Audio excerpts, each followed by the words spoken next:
What up, y'all? This is Justin Muzack. You are now tuned into Justified Media because everything we do and say is justified. We're here at the second annual C.I.P.H.E.R event here at Cal State Northridge, and we're here with a bunch of hip-hop legends.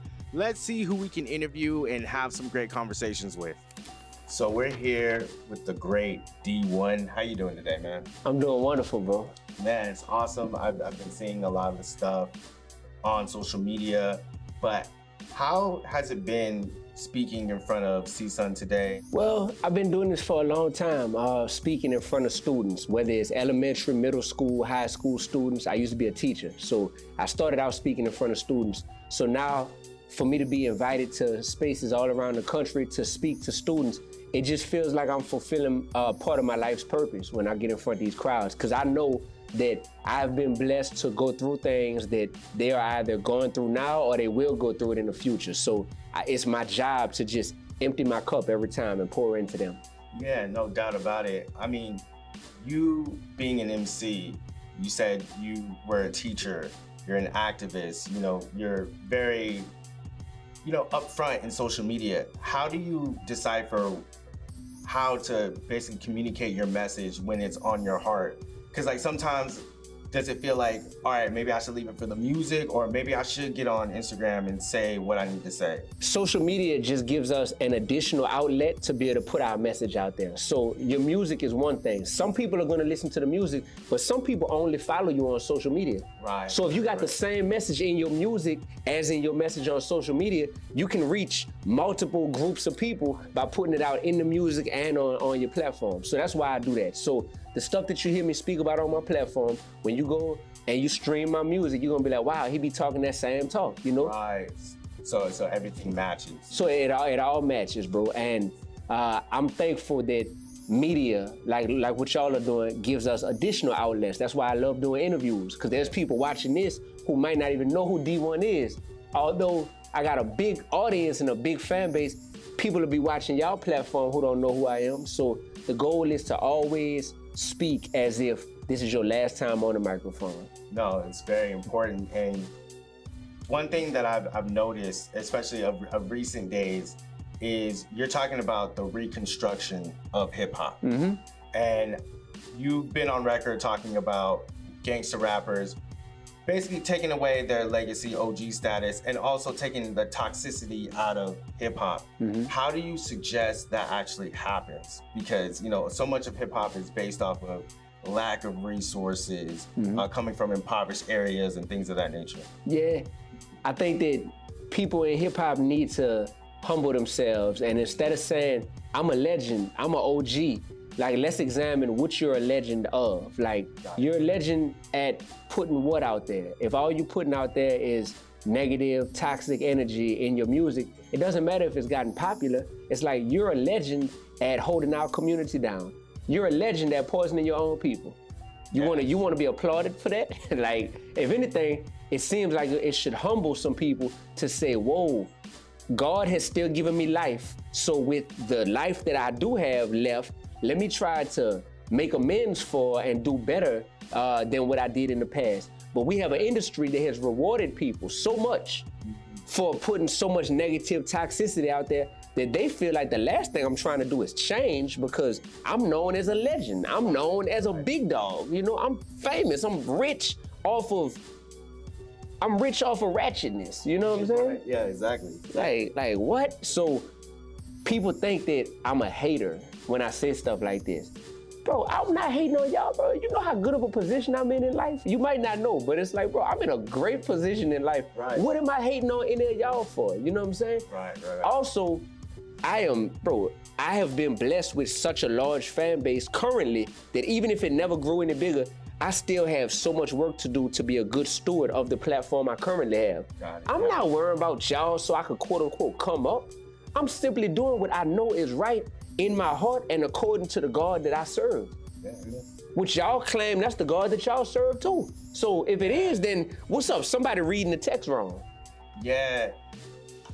I wanted to know that too, because, being a Christian, sometimes people can basically dismiss the message because it's like, oh, he's being preachy or he's trying to force his faith on people? How do you navigate that? Yeah, they know that they full of BS when they say that. Cause they know with me, they know, oh, it ain't no preaching this with D1. They know D1 is in all them streets, you heard me? D1 the person who gonna speak at CSUN and then be out there in the lobby for 45 minutes after, shaking every hand, dapping off every person, cause that's a memory that them kids gonna remember for a lifetime. Yeah. So all that, he trying to be preachy, man, miss me with all that, man. You just afraid of accountability.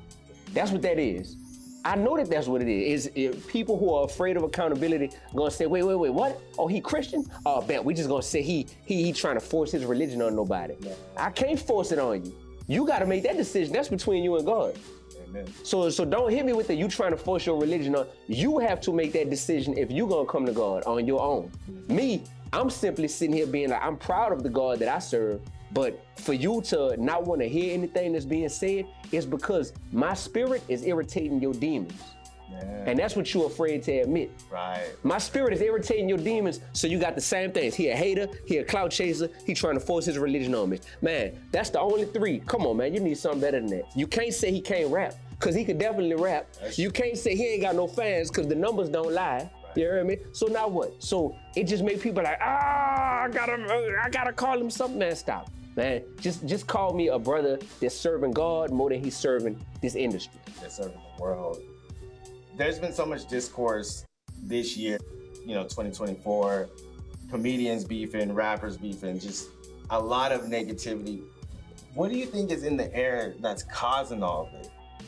I think that people are not communicating with each other, so they run into media outlets.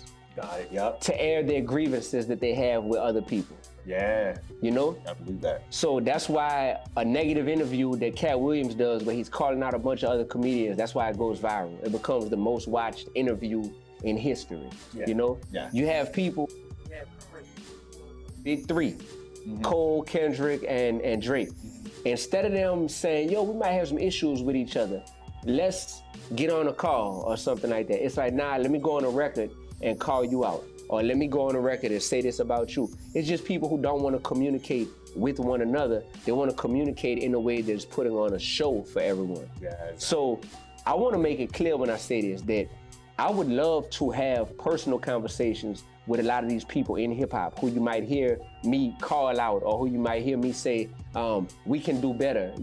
I would love to have those personal conversations with them. The problem is people don't want to talk. Yeah, it's true. They don't want to talk. Ask Joe Budden. I didn't DM Joe Budden. Joe Budden, if you got so much to say about me on your show, check your DMs, brother. I'm just trying to get on the phone with you and talk. What's up? He don't want to talk, man. Like these people, they don't want to talk when they feel like it's not on their terms. Cause then they feel like, dang, this is somebody who gonna force me to be in an uncomfortable position because he's simply asking for accountability. And deep down, I know that I'm a person that's ducking and dodging accountability. That's all that is, man. What we see here is a clear lack of our culture communicating with each other. We are going to the public and we are airing out our grievances that could be resolved one-on-one, but we're airing them out in the public eye. And now once you air something out publicly, you got egos, you got pride that gets mixed in, you got popularity and people saying, oh man, you just trying to get popular off of saying my name. So I'm finna fire back and get more popular off of my response to you. And you just got all this. And guess what? You got people that's sitting back, that's the puppet masters that run these corporations, that run these labels, and they're sitting here like, yep, keep beefing, keep dissing each other.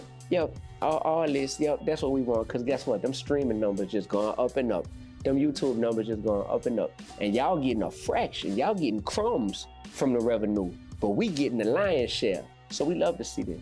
Yeah, I mean, going back to what you were saying with egos, it feels like a lunchroom battle, or people talking trash about each other in the lunchroom, and everybody's like, oh, what are you gonna do? Oh, and then the embarrassment, and the ego is one of the most fragile things in humanity. So, man, yeah, so I can only see with just people feeling embarrassed, being caught out in interviews or rap songs or anything where that's why a lot of the negativity is spreading, so.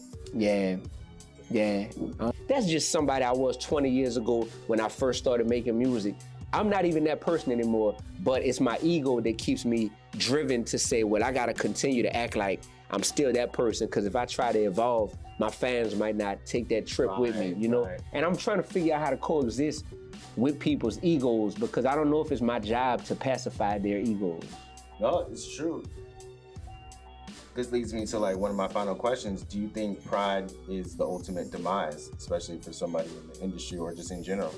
Absolutely. Pride, greed, lust, gluttony, all these things that if you simply open the word of God, you open the Bible, it says like, yo, this stuff is gonna lead you down the path of destruction. None of those are fruit of the spirit. None of those at all. So you got a bunch of people who are being driven by that. The love of money. Yeah. Bro, you got song titles just saying, I'm in love with the money, I love my money, and you just listen to people, and it's just like, cool. That is in direct opposition to what it says in God's word, which is, yo, the love of money is the root of all evil. And y'all want to sit here and ignore that? Y'all want to skip over that? Nobody is saying don't get your bag. Nobody is saying, yo, man, you need to be poor your whole life. Nobody's saying that to you. But when you fall in love with money, that's the root of all this other evil. And you got a whole culture, a whole industry that's in love with all this money, bro. Yeah. You feel me? So they like, oh, that's what you in love with? Bet. We keep giving you more and more of that, because the more of that we give you, the more evil you're gonna do. You're just gonna do the evil at scale now. Yeah. When you said that about all these songs, I thought about Bone Thugs for the Love of Money. It literally was just like playing in my head. Man, bro. And here's my thing. It's one thing when people are in their teenage years or in their 20s and they are putting these messages out there in their music, but when God has blessed you to where, man, you done reached your 30s now, you done reached your 40s now, you know better, then it's on us to actually do better. Yeah. You feel me? So shout out to the real OGs in the culture who were once one way, but who have grown and evolved, and they are proud of that maturity that they've gained along the way. Big shout out to the OGs in the culture. Yeah, big shout out to them. My last question, what's next? What you got going on? Man, I got so much going on. All right, so, we got that bag that we could get a watch. So, all right, I just put my 12th album out. It's called Loaded. Loaded is an acronym, LOADED. It stands for Life of a Disruptor Evolving Daily, right? Awesome. Yeah, because that's what I am, man. I know that I'm a disruptor. I was put in this game to shake things up, you know? I also just put out my first hip-hop children's book. It's called David Found His Slingshot. It's an anti-bullying book, you heard me? And this is powerful because it's based on a true story. Me, young David, I was definitely bullied when I was in kindergarten, and I figured out how to overcome being bullied by finding my slingshot. Your slingshot is a metaphor for your gift, right? When you find your slingshot and you use it for the purpose God designed it for, you defeat the Goliaths in your life, just like David defeated Goliath, right? So this is my hip-hop children's book. It's available on my website, Dee-1muzack.com, D-E-E, the number 1, music.com. Got the book, got the album. I got my clothing, you know, at all times. I got my merch, same thing, available on my website. Man, I'm going on a tour. My tour starts actually next week, so I'll be on tour throughout the whole summer. Wow. All across the United States. I'm a college professor. I'm at Tufts University teaching a course called The Intersection of Hip Hop and Social Change.